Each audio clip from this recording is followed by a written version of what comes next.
Good evening. A group of protesters say they're going to live in a wood, which is due to be cut down for HS2. Non-essential work along the route has been halted while the government reconsiders the high-speed project. However, the work at South Cubbington Wood in Warwickshire is deemed to be essential, and protesters are worried that it will be cut down before the review is finished. Well, they also fear that if HS2 is stopped completely, it will have been too late to save the wood near Leamington Spa.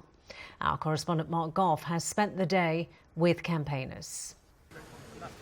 South Cubbington Wood in Warwickshire is an ancient habitat with some new inhabitants, and they're bedding in for a long fight. The wood is right in the path of HS2 and it's due to be cut down. Preparatory work's already going on, and these people feel that time is now against them. The high-speed project is under review and non-essential work is being halted, but the government says it must strike a sensible balance between keeping the programme on track and recognising that some works can't be undone. Work on this wood has been deferred until the new year, but it's deemed to be essential. These people are worried that it could get cut down before the review is completed. Maybe HS2 will be stopped, maybe the route will be changed, and if these woodlands have gone, that's it. They've been destroyed forever. And that's why these people moved in 10 days ago to occupy South Cubbington Wood.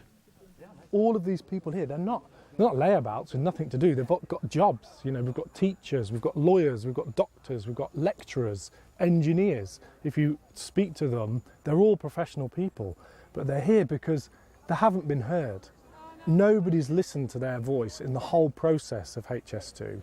49 of 53 parish councils signed a letter along the route of HS2 saying we don't want this. HS2 is not welcome in our communities. And imagine if this woodland had been cut and the review says HS2 is halted or rerouted. We would have lost it. We're criticising people destroying the Amazon, and actually we need to look at our own house and put our own house in order. So we have to stop deforestation at home before we start criticising the Amazon. The people who are building HS2 are not from the local areas. You know, a lot of them are from London, you know, and they're contractors and they come to these places. They have no attachment. The impact that they have on the environment here doesn't affect their lives. Okay. Whereas for the local people here, this is one of the biggest areas of woodland, and if they're going to lose it, they lose something really important. Important enough to fight for.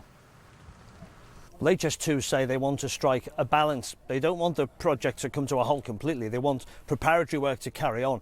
But equally, they don't want any work to take place which then can't be undone. And for instance, chopping down a wood, well, you can't unchop down a wood. With regards to the review, we were told back in the summer that it was going to take 6 weeks. The review panel was going to gather evidence over 6 weeks, and then they were going to report back to the government sometime in the autumn. We still don't know when that date is, but obviously a lot of people are still waiting to hear what's going to happen with this controversial project, which is still controversial now, even though parts of it are being halted.